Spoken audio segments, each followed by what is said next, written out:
Good morning. We had a little bit of a bump there, so we're starting a minute late, but welcome. So welcome to the September 15th service of the Unitarian Universalist Congregation of Grand Traverse. My name is Dan Tholen. I'm a member of the Sunday Services Committee. It's another beautiful late summer day, right? And we're starting it the best way possible, here and together. So welcome. Welcome to all of you in the sanctuary and online, wherever you are, whoever you are, from whatever faith tradition you hold or don't hold, welcome. I'd like to give a special hello to our friends in Sault Ste. Marie, and thank you for the picture of your watch party last week as you joined us here at the Water Communion. It was a very nice thing, so thank you. For those of you here today, if you have any joys or concerns you'd like to share with the congregation, please enter them in the book over here for the next 10 minutes or so, and Reverend Alex will read those a little bit later. Do we have any visitors here today in the sanctuary? If you're comfortable, please stand and introduce yourself. Wait a second, we have a microphone. Anybody? Oh.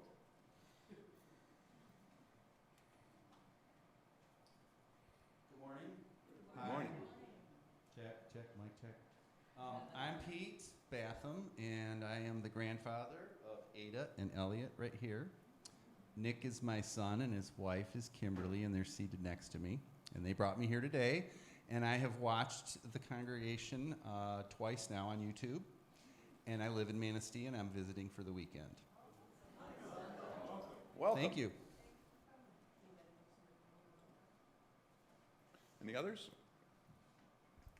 Hello, my name is Kieran Dean Hall. I'm from Kalamazoo, Michigan, but recently moved to Cedar to work in Glen Arbor for the school year.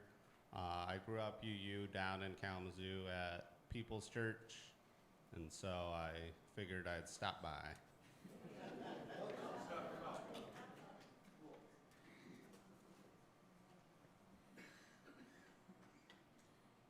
All right. Well, please join us in the social hall after the service. Be sure to pick up a yellow cup, but we'll remember that you're the new guy. Okay. Well, today's service on shared ministry, we'll learn that Alex is not Superman, but we knew that. We tried. We've experimented, and you're not Superman. But it was an intriguing service when Alex suggested it. Of course, about Superman, that catches your eye, but linking it to shared ministry does require a little bit of thought. You promote truth, justice, and the American way. That's good. But we've heard a lot of talk about that lately. I was considering other superhero slogans that might apply, and Alex brought up my favorite one, which is the Spider-Man, what I call the Spider-Man admonition, that with great power comes great responsibility. You've all heard that. That really struck me when I was, 12 or 13 years old when Spider-Man first came out, and my friend bought copy number 1. And of course, we cut it up and destroyed it, so it's never any value. But I loved it, and I found out later that it had biblical roots, notably Luke chapter 12, verse 48, that said, "From everyone who has been given much, much will be required." Have you heard this? I'm not, okay. And there's different ways of saying that in different versions of the Bible. Looking at it online, there's a good 50 different versions of ways to say that. But Spider-Man's rule, I thought, or Luke, doesn't really fit Alex's concerns about not being Superman either, because, well, he's got gifts, and we expect a lot, but they seem to be in balance, like they are with Spider-Man and Superman. They have great responsibilities, but their powers are equal to the task. So anyway, that Spider-Man thing didn't really cover it for me, but in this verse 48, there was another part, and it says, well, first of all, from everyone who has been given much, much more will be required. But to whom they have entrusted much, of him they will ask all the more. And that really comes closer to this. I hadn't heard that second part of the verse. And to whom they have entrusted much, even more will be required. or that they will ask all the more. So this being entrusted is what carries the burden, I think, of the ministry. So we have indeed entrusted Alex with a tremendous responsibility, or tremendous, responsibility. But that's different than just being the superpower. And in fact, this entrustment, it seems to me, is kind of what Spider-Man, Superman, and even Batman avoided those. They'd be happy to go, you know, when the supervillain was there, they'd be there, but otherwise they were just kind of patrolling at night when they had nothing else to do. And that's not what we expect of our ministry. You're on, you're not out there in the streets at night. So, but you know, calls can come at any time. Sometimes too many calls come together. So we understand that entrusting with the ministry is really more than one person can be expected to handle. And that's where the shared ministry does come in this service. It's obvious on some of the committees that we have, like the Congregational Care Committee, the Sunday Services Committee. I mean, we certainly share the ministerial activities. But there's more. There's the hospitality, the greeters, the hospitality. And in fact, every committee here in the Unitarian group is assisting in the ministry to each other. In every meeting, in every activity with the community, or in every Sunday, we're ministering to each other and to our community as we fulfill our mission. So that was more the point of the Luke chapter 12, verse 48. But it did have one more piece of advice for us. It's a fairly complicated verse. With so many, to whom much has been given, much more is expected, or much is expected. That's an easy thing, but there's actually three parts to the verse. And the third part is a lead-in from verse 47. And it really, what it concerns is the obligations a servant has to his master and what steps the master can take to ensure that those expectations are met. That's what verses 47 and 48 are about. Verse 47 and the first sentence of 48 brings in the admonitions. Anyway, the full text would be in verse 47, and that servant who knew his master's will but did not get ready or act accordingly to his will receive a severe beating.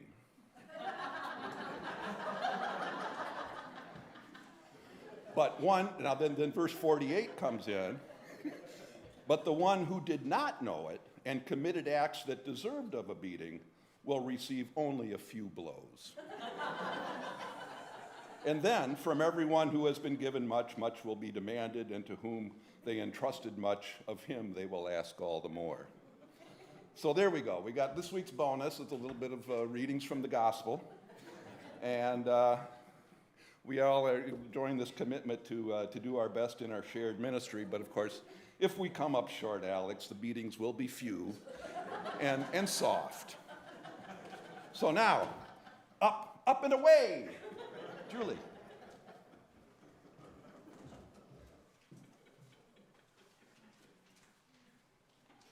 Okay. Century music?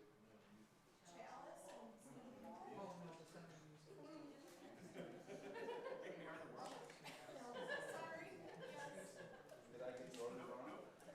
We have a piano piece.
Whoever you are and wherever you are on life's journey, you are welcome here with us this morning.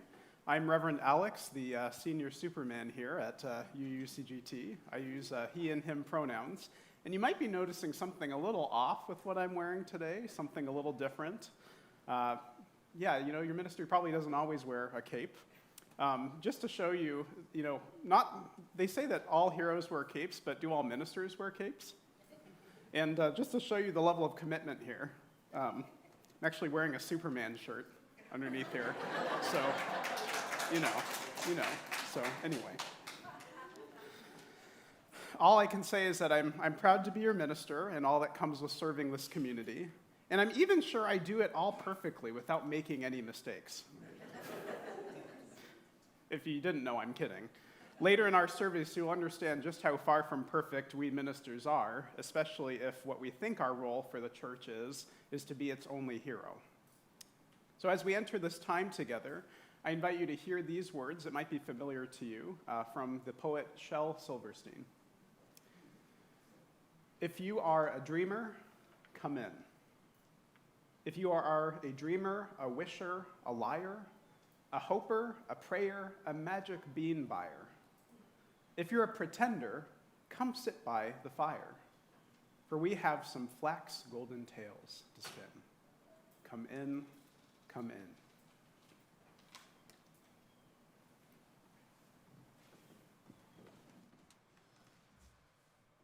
It's our tradition to light a chalice to help us focus during the service.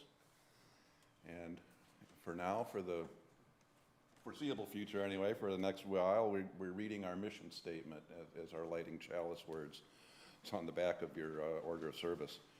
Grounded in love, we protect the web of life by building beloved community, making good trouble, embodying radical love, and engaging in lifelong learning.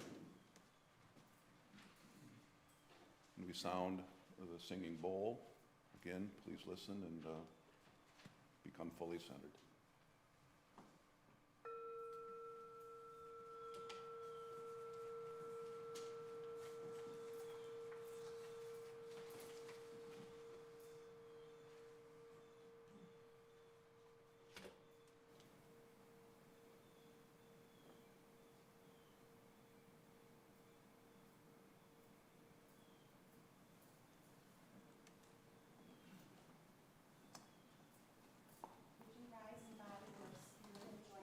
Singing hymn number 1024, found in your teal hymnal, When the Spirit Says Do.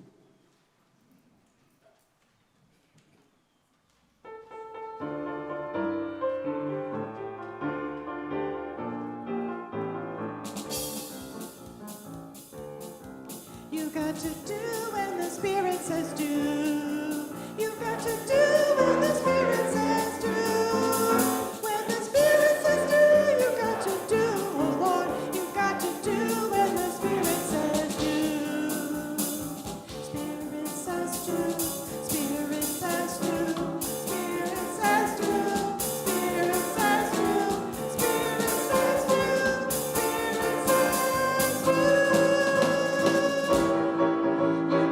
got to sing when the Spirit says sing. You got to sing when the Spirit says sing.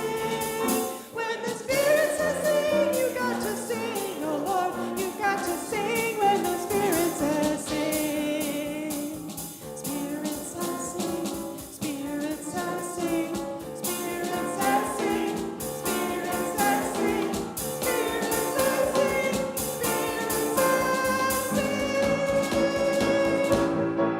You got to dance when the Spirit says dance. You got to dance when the Spirit says dance. When the Spirit says dance, you got to dance, oh Lord. You got to dance when the Spirit says dance. Spirit says dance. Spirit says dance. Spirit says dance. Spirit says dance. Spirit says dance. Spirit says dance. You got to shout when the Spirit says shout. You got to shout when the Spirit says shout. When the Spirit says shout, you got to shout, oh Lord. You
All right, good morning. Kiddos, you want to come on up?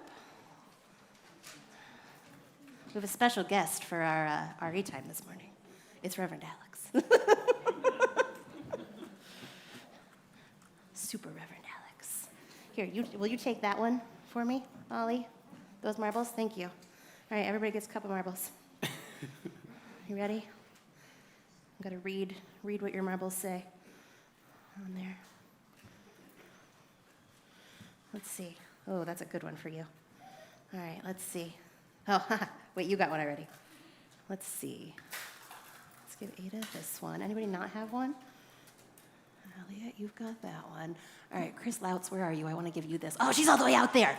Come in here. I want to give you this one. You'll appreciate it.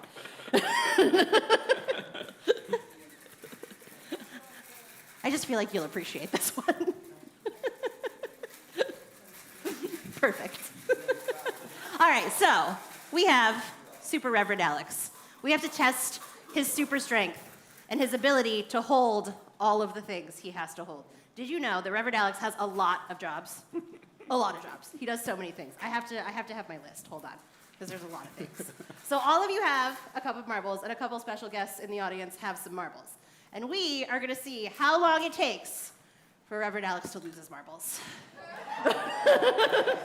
So, one of the most important jobs, reason we're here today, is Sunday services. So Reverend Alex has to get everybody organized and get all of his preaching figured out and decide what his message is going to be about and then give us his message. So who has Sunday services? All right, Ollie. Let's see. Can he handle Sunday services without losing his marbles? No, you got to dump them in. Okay, wonderful. All right, that one's not too bad. He's got that under control. All right, now, this whole congregation of people and everybody watching online, he does something called pastoral care, where he takes care of all of us. And sometimes he visits people at home if they are sick or in the hospital. So he has to do pastoral care and take care of all of the people. Who's got that one? All right, Emma, let's see. Can he handle it without losing his marbles? Oh, thank goodness. We like to go out into our community as a church, right? We went to Pride together. We do all kinds of different events out in the community. Reverend Alex goes and hangs out with the Scouts. We do all kinds of things. So community events are another thing that Reverend Alex has to do. Oh, here we go. Oh no, don't lose those marbles. You better hold on. You've got lots left to do. All right, now, I don't know if you know this, but Reverend Alex is not the only one that works here. There are 3 other very unruly people that are here. It's me. I'm the most unruly, probably. Miss Anne Marie over here, and Jeff. Jeff might beat me for most unruly. I don't know. But he does have to take care of the staff and make sure that he's keeping all of us in line. All right, Anne Marie, don't let him lose his marbles. Be gentle. Oh, we are pretty unruly. We get in a lot of trouble. Getting full. All right, this is another special guest.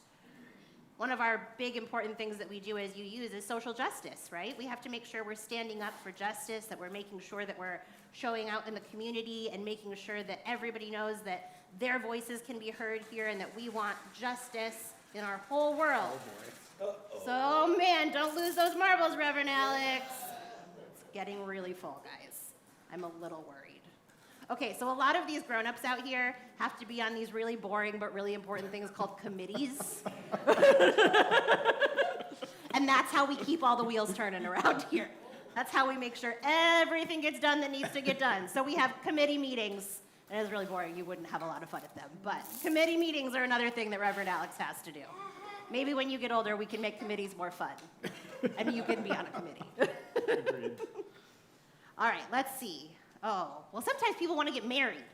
Or sometimes somebody passes away, and we have to honor them when they pass away. Or if they want to get married, we have to have a wedding celebration, right? And Reverend Alex has to do weddings and funerals. Oh my goodness, that's getting really full. I don't know, man. Barely holding on. He's barely holding on. He's going to lose his marbles, guys. All right, now, because we are in the 21st century and everybody wants Reverend Alex's attention, the next thing is emails. There are so many emails. I don't know how he keeps track of them. Oh, man, I don't know. Sometimes. Sometimes he doesn't. Sometimes you might not have gotten an email back, and that might be because his marbles were very full. What is that sound? Reverend Alex, did you forget to turn your phone off? I think I'm being called. Aren't you going to answer it? I'm a little busy. Sometimes people call it really inconvenient times. Oh my gosh. Come on. You can't answer that? Oh, no. Too many marbles. He can't answer his phone. That's a nice lead into our next one. That's a nice lead-in. Sometimes somebody calls for something maybe a little bit silly, but it's something important to them, and Reverend Alex wants to make everybody feel important. So maybe your neighbor's friend's cat needs a blessing, and you call your minister because you need to bless your neighbor's friend's cat. I can take it. He can handle it. For the cat. For the cat. Maybe not for a dog. He's a cat person. Don't call him about dogs. I'm on the verge of losing one. He's gonna lose his marbles, guys. It's really close. Oh, well, I don't know if you know this, but we've had some church mice around here. There are sometimes mice in the church office, and once upon a time there was a tally sheet to see who could catch the most mice. So who has the mice in the church office? Oh my gosh. Don't lose it. Oh. All right, Oh, there's one more. Oh, wait, maybe two more. You know, recently we had, oh, Elliot, you didn't put yours in. Phone calls, when the phone was ringing. That was part of yours, Elliot. Go ahead. So the phone was ringing, Elliot. oh no. Oh no, oh no. Okay, he's really close to losing his marbles. Not too long ago, I went into a closet and I said, Reverend Alex, there's a puddle on the floor. I think the roof is leaking. Oh no. Here we And go. that wasn't too long after he had a leaky roof at his own house. Oh no! And every so often, because our minister might not be perfect, and because we're all human, Reverend Alex might even get some complaints. Elliot, go ahead. Hang on, guys, there's one more. Oh no. Oh no! Maybe, oh, Reverend Alex, we didn't like the service this week. I was offended. It hurt my feelings. Oh no! And this My hands are sweaty. is what community ministry looks like. Everybody else helping pick up the pieces.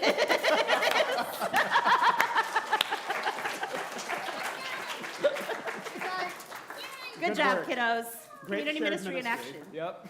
There we go. All right, you guys ready to sing? Some of you weren't here last week, so you don't know this, but we changed up.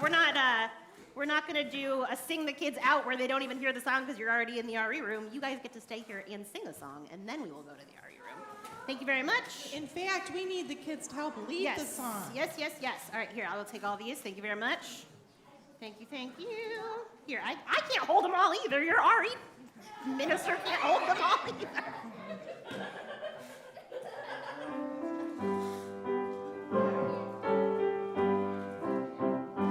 I've got peace like a river. I've got peace like a river. I've got peace like a river in my soul. I've got peace like a river. I've got peace like a river. I've got peace like a river in my soul.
was wonderful.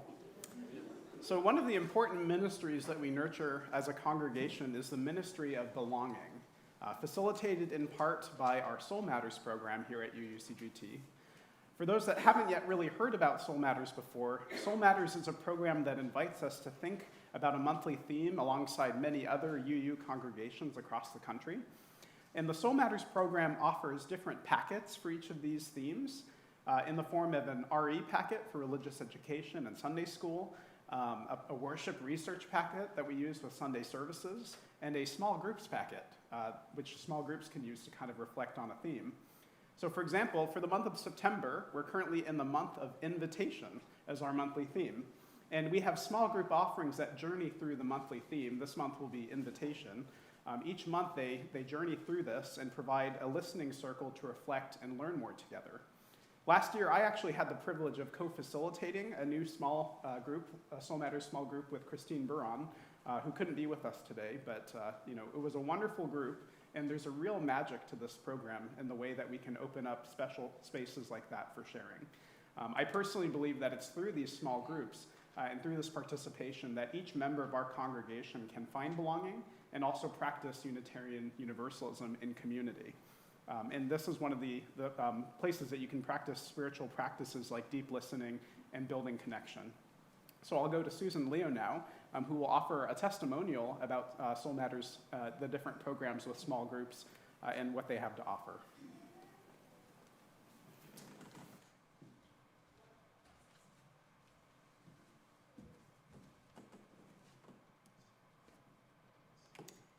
Good morning.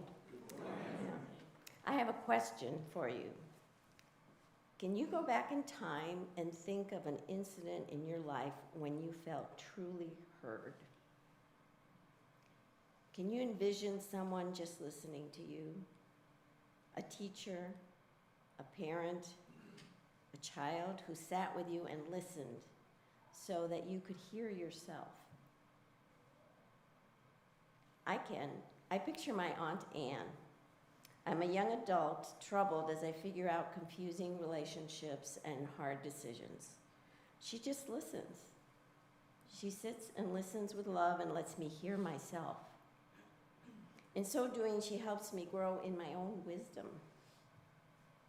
Then she tells me how my words have landed on her without judgment or fixing. And in a process, she makes my internal path easier for me to find. That is what Soul Matters is.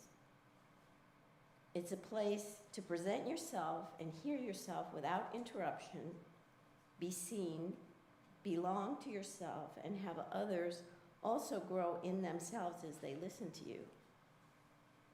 It's not a discussion place to debate or an advisory center, but a quiet circle where you learn you are bigger than when you walked in.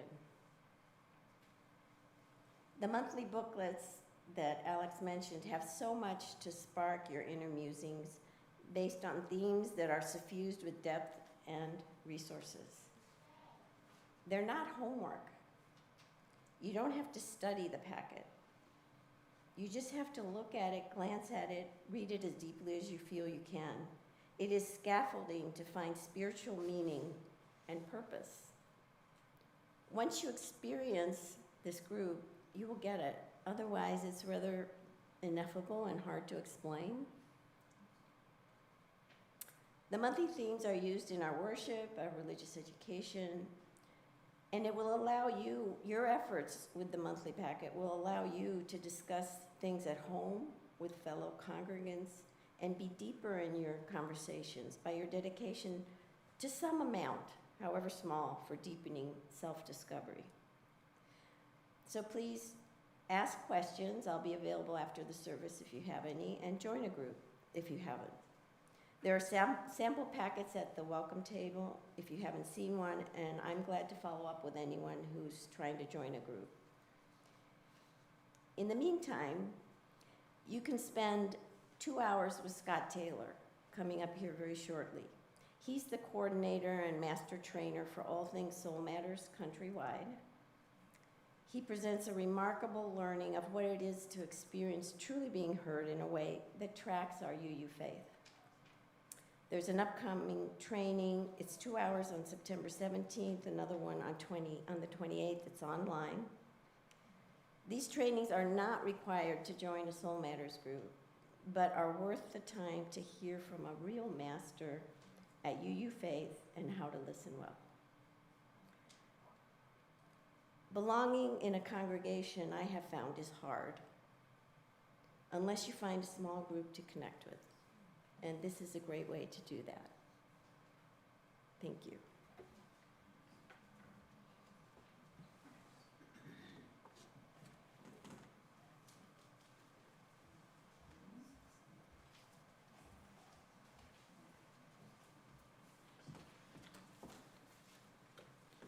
So the ministry isn't all that we share here.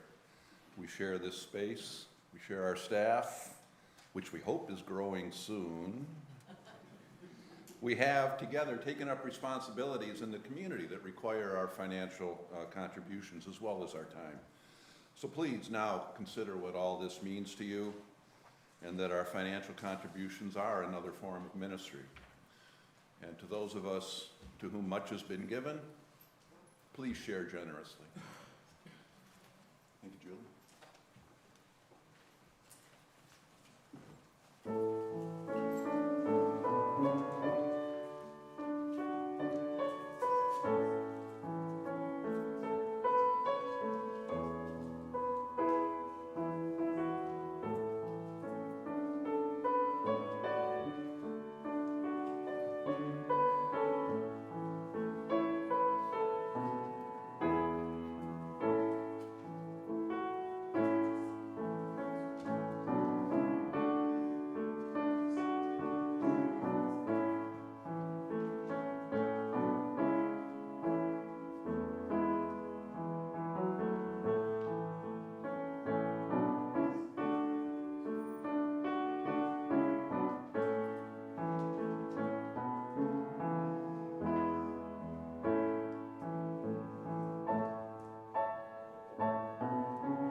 Now's the time in our service where we gather each week to hold the joys and concerns that mark our lives, the milestones and moments of our lived experiences that we know are just too great for any one of us to hold on our own, and that we must share together while we are gathered as a community.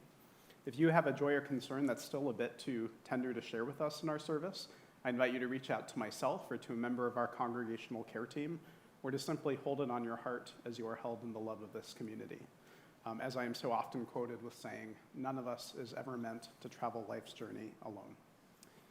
And so in that spirit, will you please join me in holding these many concerns today on our hearts. From Angus MacDonald, a loss. My fabulous Aunt Rachel passed away peacefully in Scotland this morning at 92 years young. Rest in peace. Sarah and Doug's friend and neighbor and friend Sally Neal passed last night at 94 years old, past member of this congregation and longtime activist. We honor her memory. My TC life has been upended by a punk boyfriend. I don't quite know what's next, but with family and friends and this congregation, I will go well. May Walter know he is loved and be with his father again soon. in memory of our friend Jim Coates, who died this week, with love for his family and friends. And now let us hold a moment of stillness for all the joys and concerns that are left on our hearts unspoken, that are nevertheless here in this room and embraced in the heart of love.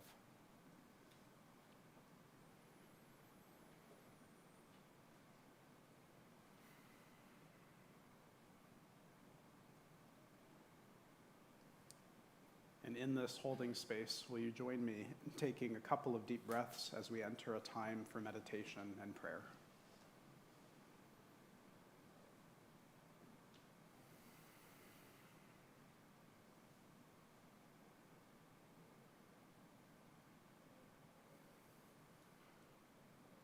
Spirit of life and living, we come with the weight of the world on our shoulders, feeling the gravity of our grief, our longings, and our joys and celebrations. Like the Hulk, we might at times need reminding that anger isn't always our best tool, that though we are of tremendous strength, sometimes the best way is not with metal and might. Like the Flash, we might be hurried and rushed across our lives, unable to stop and slow down to savor the moment of the present.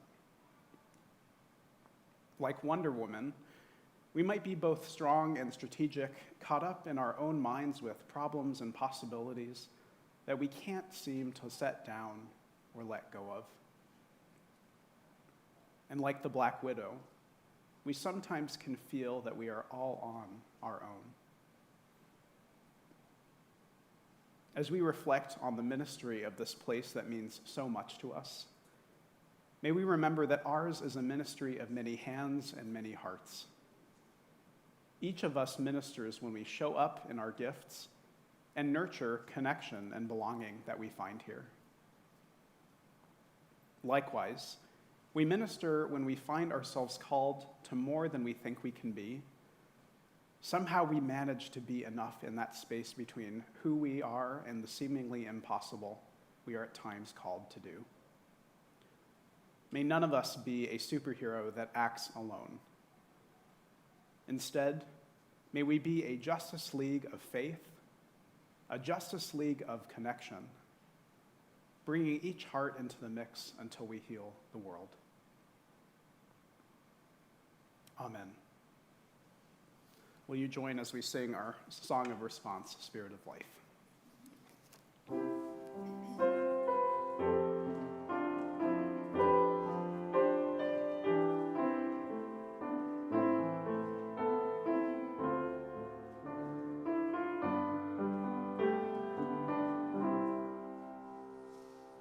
Spirit of life, come unto me.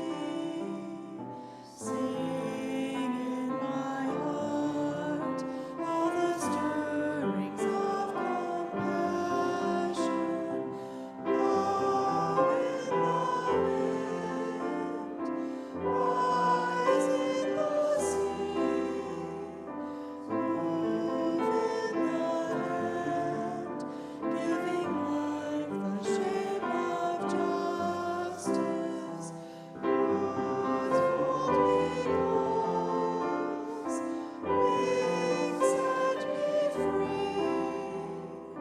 Spirit of life, come to me, come to me.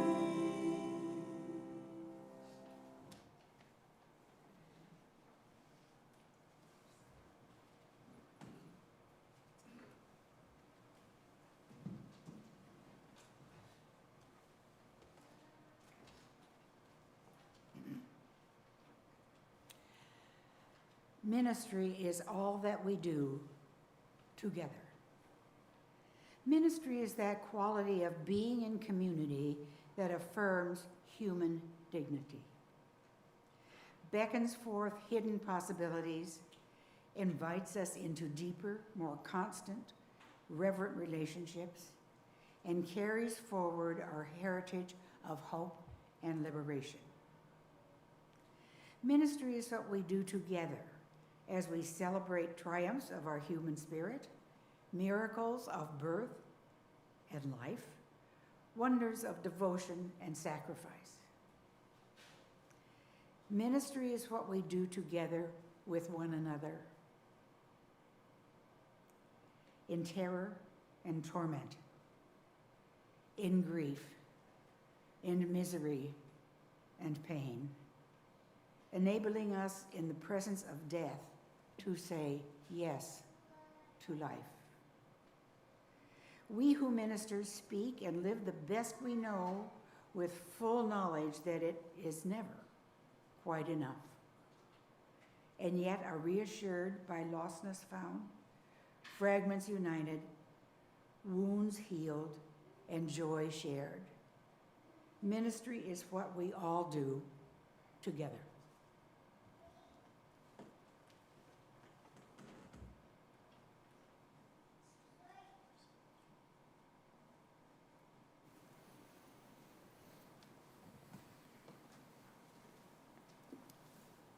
So I want to start this sermon off with a story from my time back in Wayland as an intern minister.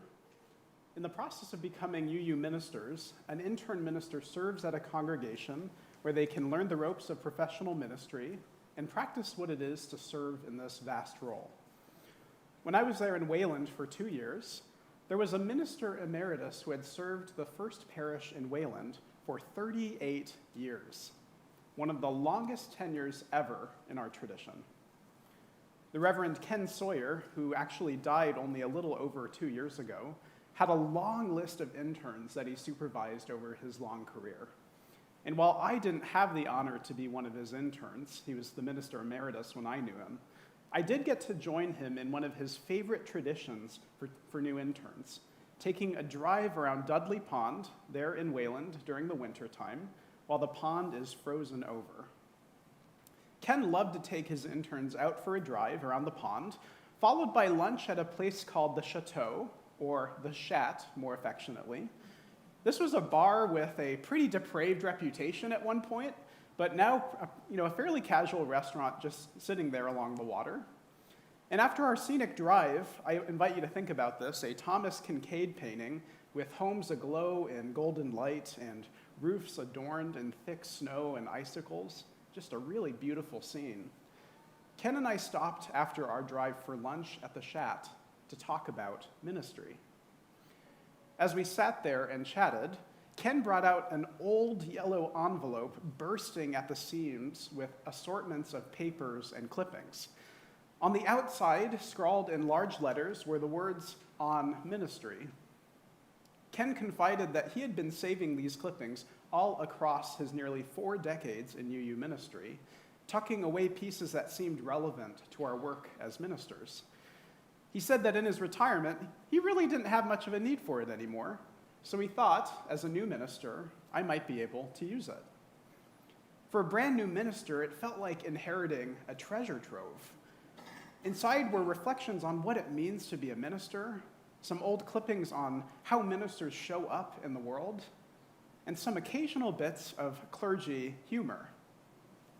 As I leafed through the many clippings and articles, one pink half-sheet caught my eye with the typewritten words at the top, "More about ministers." And the following is what it had to say. After hundreds of years, a model preacher has been found to suit everyone. This preacher preaches exactly 20 minutes and then sits down. The preacher condemns sin, but never hurts anyone's feelings. The preacher works from 8 a.m. until midnight in every type of work, from preaching to working as the church's janitor.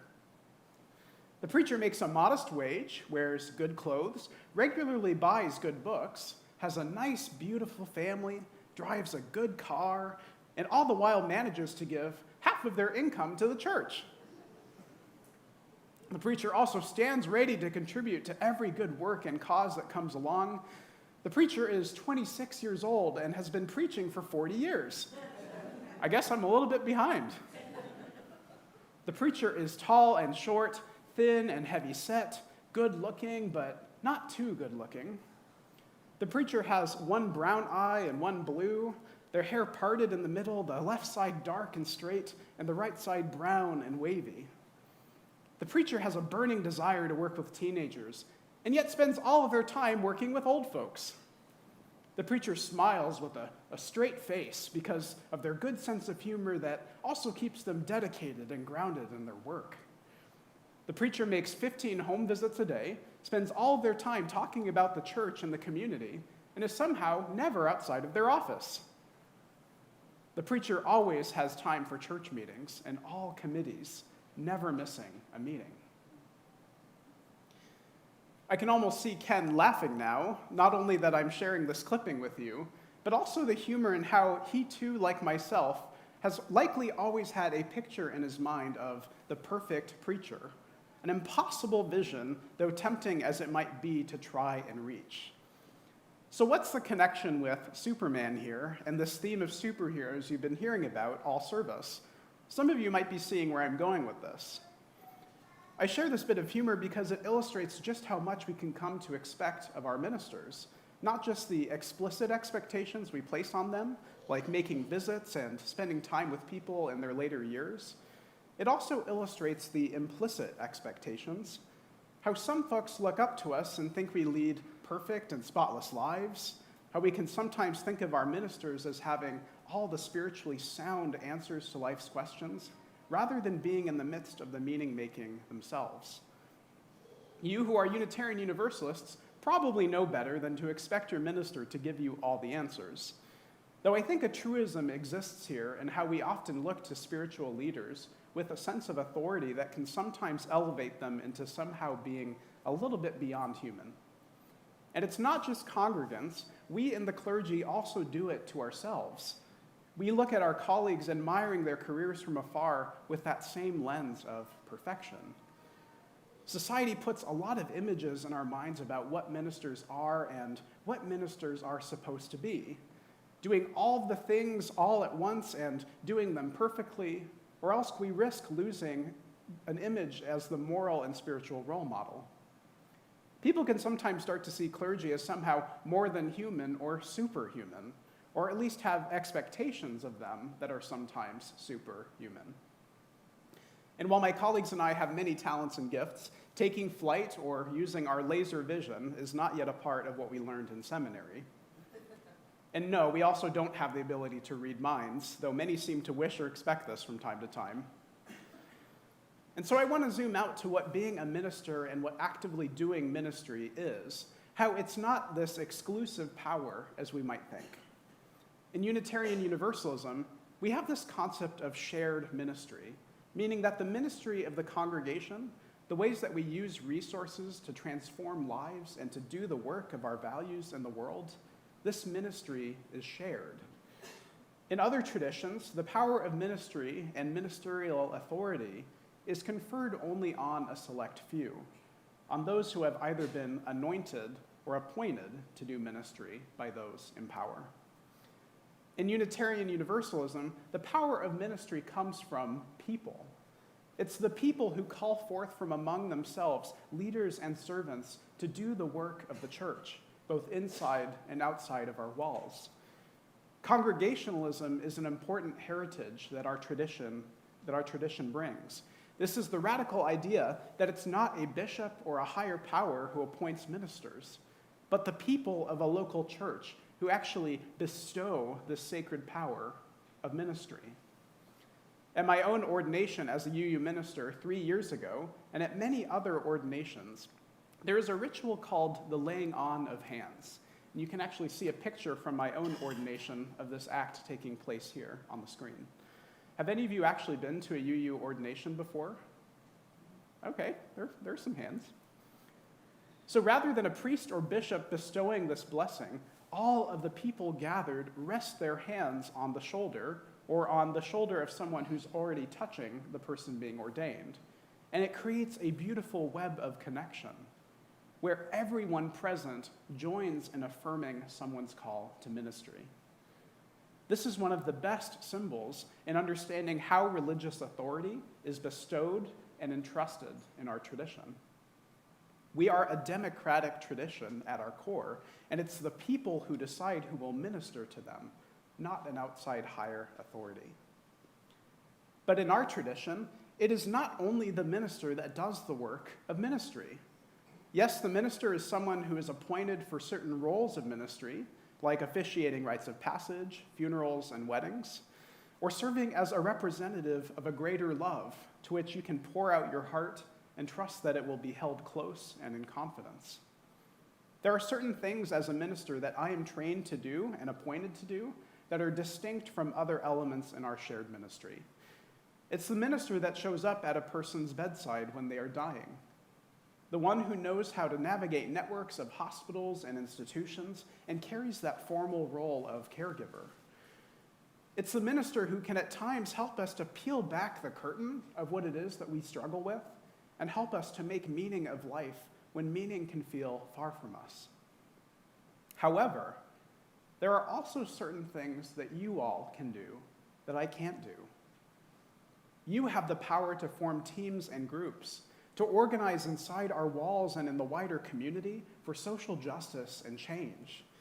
You have trusted relationships to one another that run deep, relationships that are at times far beyond the depths that the role of minister can even reach. Some of you, in fact, have been ministers in your own right to one another without even knowing it. A main theme and principle in shared ministry is that each of us is a minister that is called to serve in ways we sometimes don't expect, sometimes in ways that we fear we are not enough. Ministry is that directional pull that you feel when the gifts you have to offer bring you to share those same gifts with the world. Not out of selfishness or needing to be recognized, but out of a genuine desire to serve. There's more on this particular subject next Sunday. I'm willing to bet that each one of you is called as a minister toward some type of ministry in the world. Whether that's showing up as a listening ear or building and maintaining facilities, places, and homes where people live and gather. Whether it's serving and caring for our beloved children or creating tools and resources that develop and transform our ways of thinking and even doing. Sometimes ministry is even as simple as meeting someone face to face and offering your time and presence. Being a minister doesn't necessarily have to align with what you do professionally. You don't actually have to be ordained in order to do the work of ministry. Your ministry does, however, have to align with where you feel that spark inside yourself calling you toward something deeper.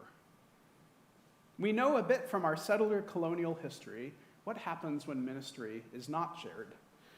In the 1600s, at a time when the only ministers allowed were educated white men from England, congregationalism emerged as a way for the people to tend to their own needs of their church. Being solely dependent on authorities across the ocean, many churches struggled with their governance, with that slow turnaround time in hearing back from England. The main problem being that there just weren't enough ministers to go around who could serve churches. They had to wait a while before another few trained ministers from England could come and preach and help them make decisions on matters of church governance. And so sharing the ministry became the necessary remedy in those times, eventually widening ministerial authority to not just old white men educated in England, but to people of all backgrounds, races, identities, and genders. What a beautiful time this is in our ministry today, where we are continuing to broaden the pathway toward ordained ministry for all who receive ministry's call.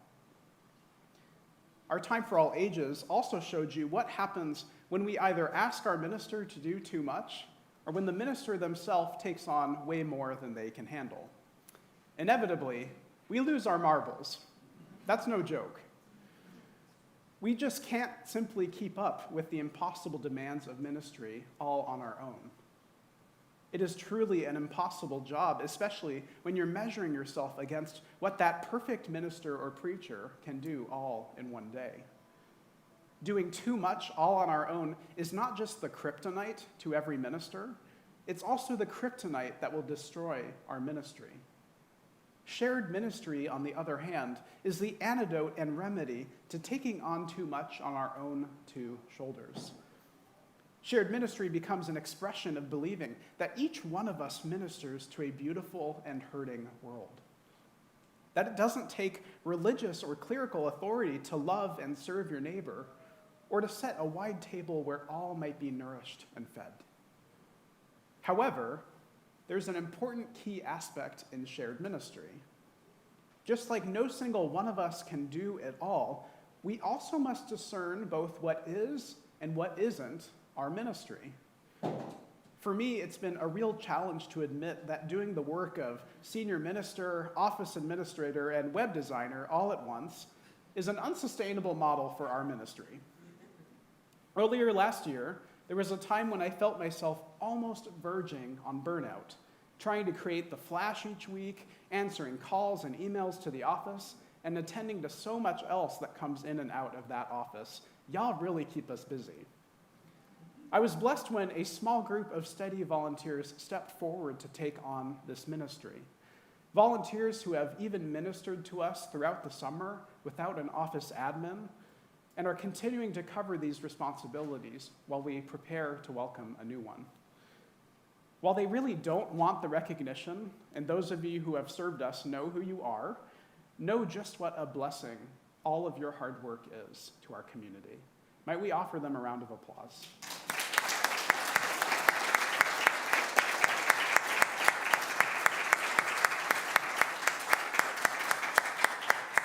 You know who you are. It took me admitting that this was not my ministry, the ministry that you have called me here to do. While I have gifts that lend themselves toward organization, I must continue to repeat to myself, that is not my ministry. Will you practice that with me? Go ahead and say to your neighbor on your left, that is not my ministry. Now turn to your right and say that to your other neighbor. That is not my ministry. This might seem like a little bit of a counterintuitive message, but each one of us in doing the ministry of our congregation must have a sense of what it is we are called to do and what it is that is beyond our capacity. We must be willing to not just lean in to serve, but also to lean out when we're already overly committed, when we've already taken on so many responsibilities on our own two shoulders. And this is advice that I'm not just giving you, it's one that I'm actually trying to really implement and practice myself. Our shared ministry can't function if any one of us is taking on too much and not enough other hands and hearts are able to take over. So, friends, I think it's time for the cape to come off.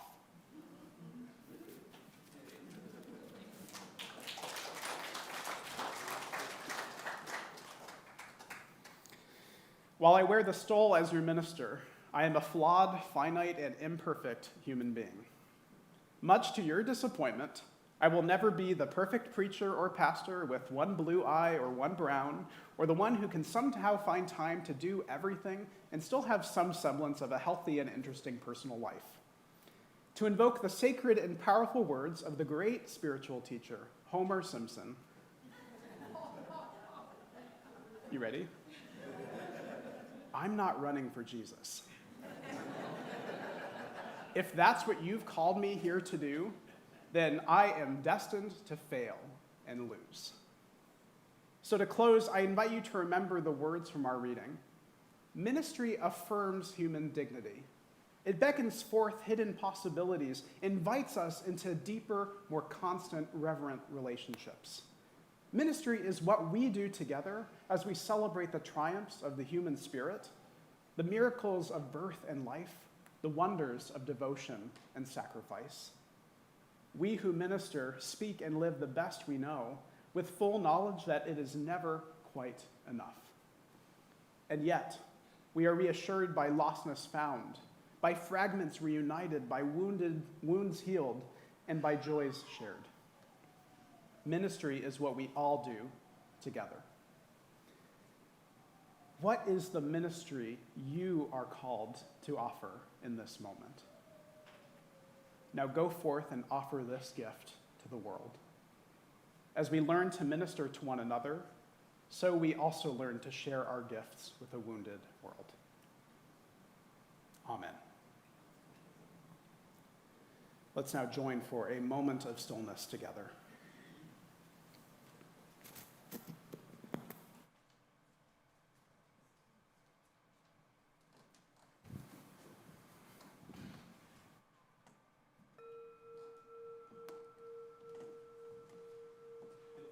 Now rise in body or in spirit for our closing hymn as we, oh, we've got some mic trouble here. Okay. So please rise in body or in spirit for our closing hymn, Lean on Me. This will be a familiar one to you, and we're just really graced today. It's not printed in your order of service, but Bill Haggard is here on drums, and I think that really brings a rockin' energy to our sanctuary, doesn't it? So let's go ahead and sing together.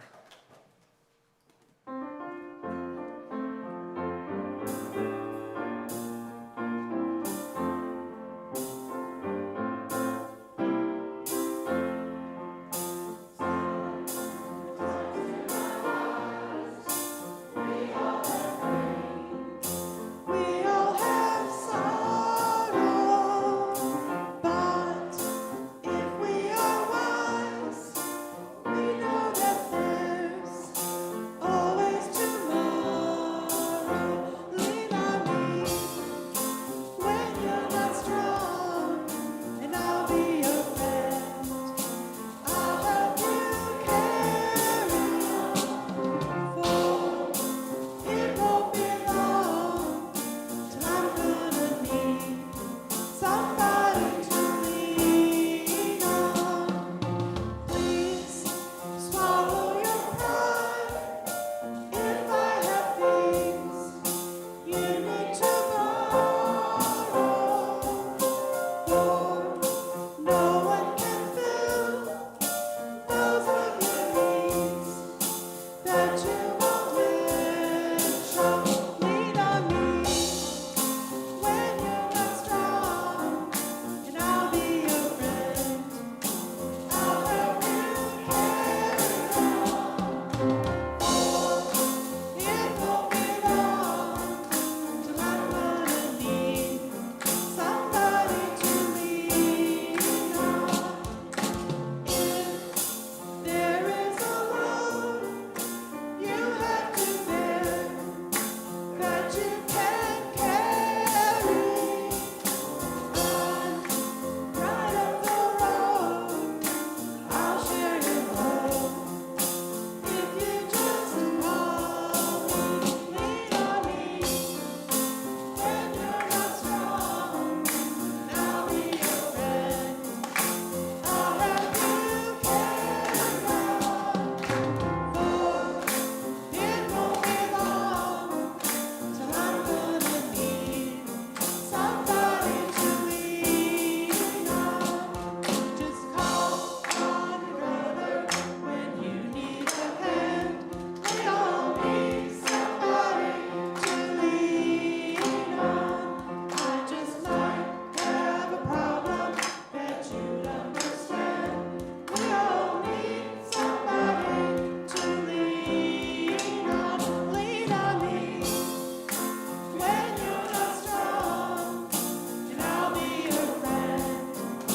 I'll help you carry on, for it won't be long till I'm gonna need somebody to lean on.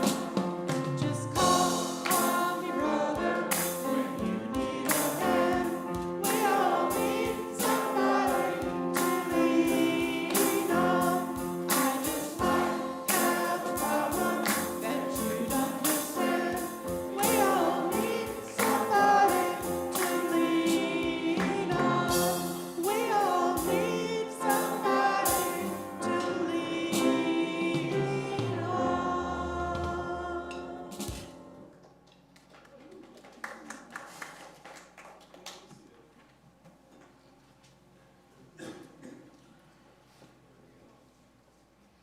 All right. Mindful that with great power comes great responsibility, we release this flame now in the knowledge that in brightest day, in blackest night, our faith can always bring it back. Flame off.